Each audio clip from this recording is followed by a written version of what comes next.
Hey guys, it's Jeremy with the online broadcast blueprint, and I wanted to have a philosophical conversation with you today. Um, there are internet stations. I've been listening to a lot, right? I've been listening to a lot of stations lately, and there are internet stations that are going through the motions, and then there are internet stations that really are putting in the effort and the hard work to put out a really good product. And it's a cost benefit analysis. Maybe it depends on what you're trying to get out of your station, right? Maybe just playing good music that you like is enough. But maybe you're trying to recreate or create something that's really fun. I had the interview with JY from The Fizz last week. His station is awesome, by the way, if you haven't listened to The Fizz. And he told me, he said, I was trying to recreate the fun I remember from the late 80s and the 90s working in radio. And it shows. It shows. And I've had some conversations with JY, and I've thought about the difference between really good internet radio stations and ones that are just okay. And so I've been on my, and my Radio Valley, is it perfect? No. There are things about it I'm trying to fix. One thing I do well, which I'm finding is pretty rare, is I make money. I actually make money with my station, which I'm finding is not often the case with a lot of internet stations. So that's great. But there are still some things that I'm trying to do with my station that will take it to the level of like The Fizz, because The Fizz to me sounds awesome. Razor Country, another station. We'll be interviewing Johnny here. Same thing, just a great sounding station. The production is great. The sound is great.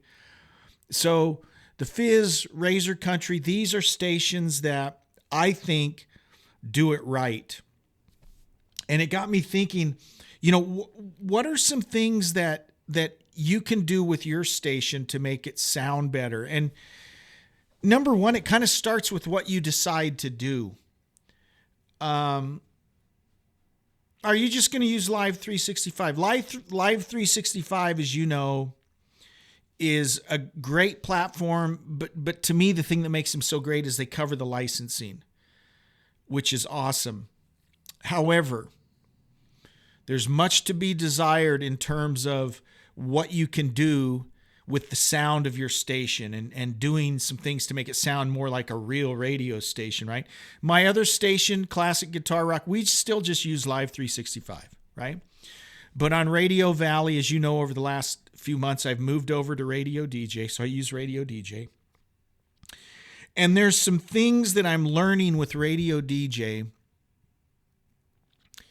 that are awesome. I mean, you can do a lot of awesome things with Radio DJ, but what it means is it takes a lot of work to do it right. And I guess my big question is that worth it? Is it worth it to you? Is it worth it to me?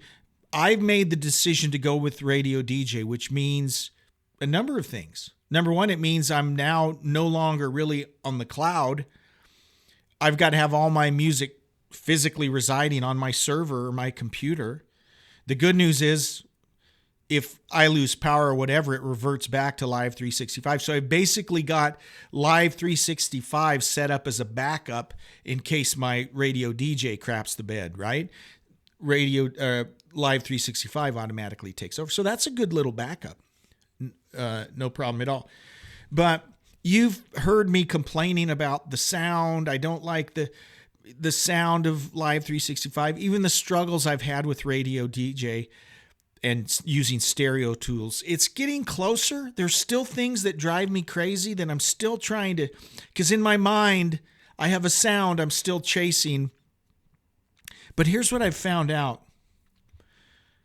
I have to be responsible, and here's where the hard work comes in. I have to be responsible. I have to take ownership of every single file I upload. And what do I mean by that? With Live 365, when I first signed on, I literally just uploaded music files. I was burning them off my CD or buying them online and downloading them, and then just uploading them to Live 365, never even worrying about what it sounded like.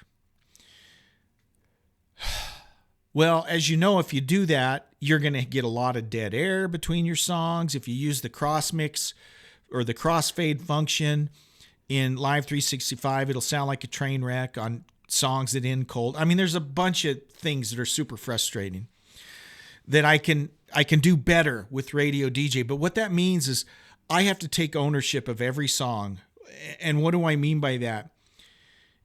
Every song that I want to put on the station, I have to do a few things. I can't just upload it straight into Radio DJ, okay? I actually look at every song, and I'm going back. This is retroactive because I was just kind of uploading songs as well into Radio DJ. But what I'm finding, songs are recorded at different levels. You can buy one CD or upload one file where, the waveform is just really tiny and quiet, and then others that are just completely maxed out. So what I'm doing with every song, it's a slow process. I'm through the C's right now, okay? I'm through the C's.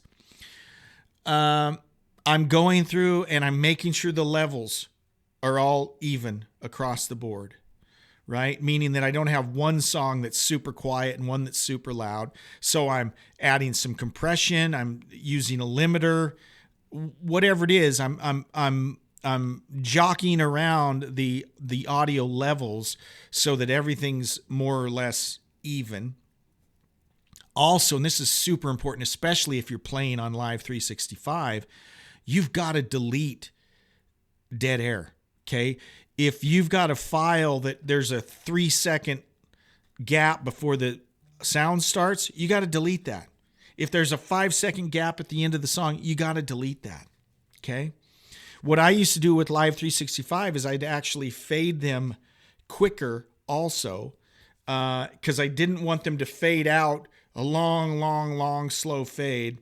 So you got to take ownership for that. What I'm doing in Radio DJ right now is, and I try and do it all at once. When I'm uploading a song, I try to only touch the song once. So I do all this at one time. I make sure the levels are right on every song. I want to make sure that I set in the cue.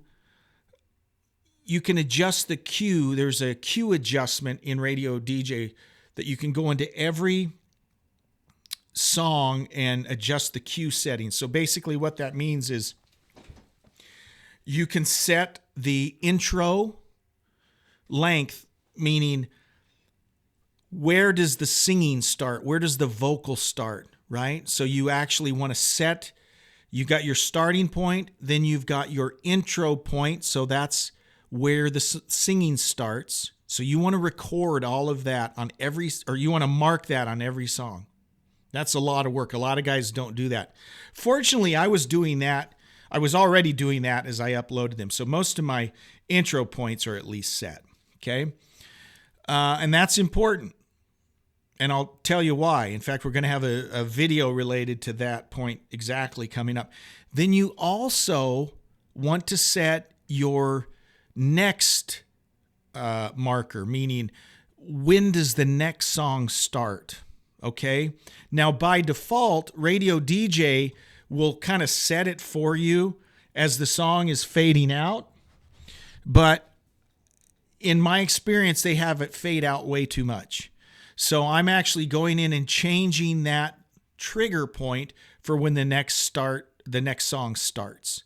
So I don't hear these long fade outs. Right as it's starting to fade, bang, I want the next song I don't want it fading out quiet and then all of a sudden the next song comes in loud. So I'm setting that as well on every song.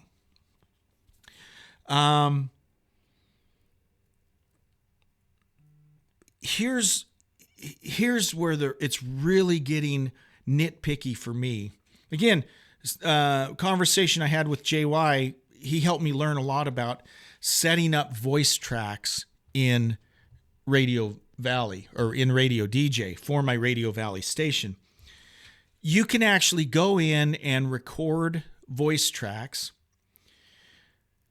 and set them to play over the intro of a song, right? And I'm in the process now. I've probably got 50 different little voice track sweepers. I'm going to do a video to show you how to do this. 50 different voice track sweepers that you actually can assign to songs based on the intro length. That's why it's so important that you get your intro lengths set in Radio DJ, because Radio DJ will pull out a voice track. Let's say you got a 17-second ramp. They'll pull out a 17 or 16-second sweeper to play over that ramp. So it comes right up to the post every time. And it sounds like a real radio station. It's awesome, okay? Now,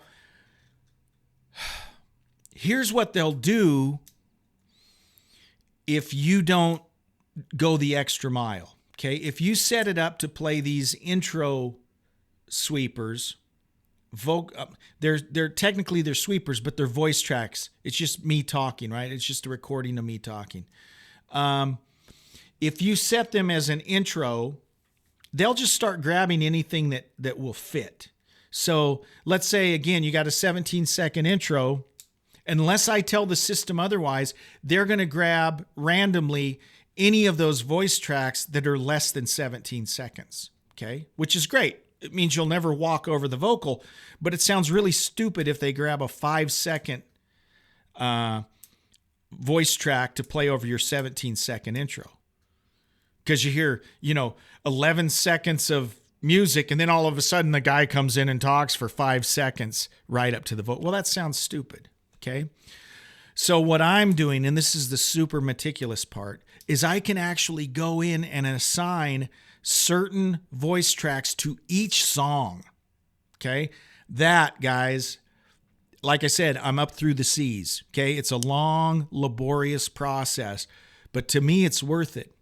Because now, if I've got a 20-second intro, I've gone in and I've selected all of the songs within just a second or two of that, okay?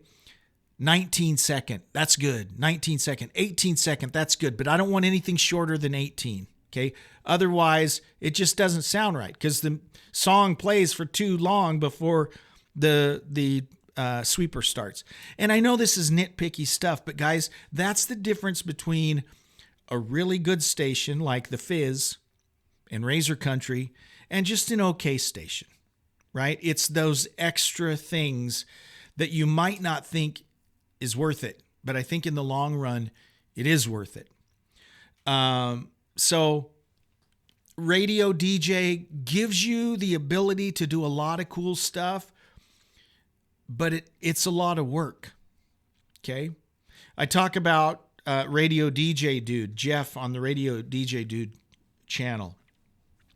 He's got great stuff. And to be honest, my ADD is so strong that some of the stuff he shows me, I can't do that. That's too much work, right? So I'm making the decision at that point. I'm doing the cost-benefit analysis in my mind and thinking it's not worth it to me, right? So at some point, you probably have a line that you will not cross. And unfortunately, there's some things that Jeff on Radio DJ Dude recommends that I won't cross that line yet. Maybe the point comes where I do.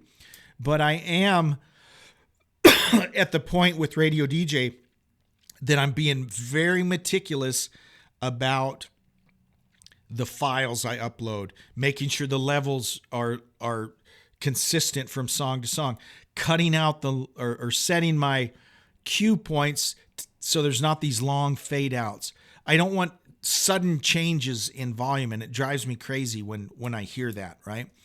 So what's my point? My point is, how much are you willing to put in for your radio station? Keep in mind, we're doing this for fun. And even the nitpicky stuff is still fun. That's why I'm doing it, right? And I think many of us are in that same boat. But I think your listeners will notice if you do go the extra mile and do those things that will take more time now, but will pay off down the road in how your station sounds. I think it's important. So coming up, I'm going to do a video about how you set up in Radio DJ these voice track sweepers that can play right up the intro of a song, and they sound really good. It's awesome. Anyways, guys, thanks for all your support. If you haven't joined the Community Online Radio Network, Community Online Radio yeah, that's it. Corn on Facebook. Go look for the Community Online Radio Network group on Facebook and join. And we'll see you next time right here on the Online Broadcast Blueprint. See you guys.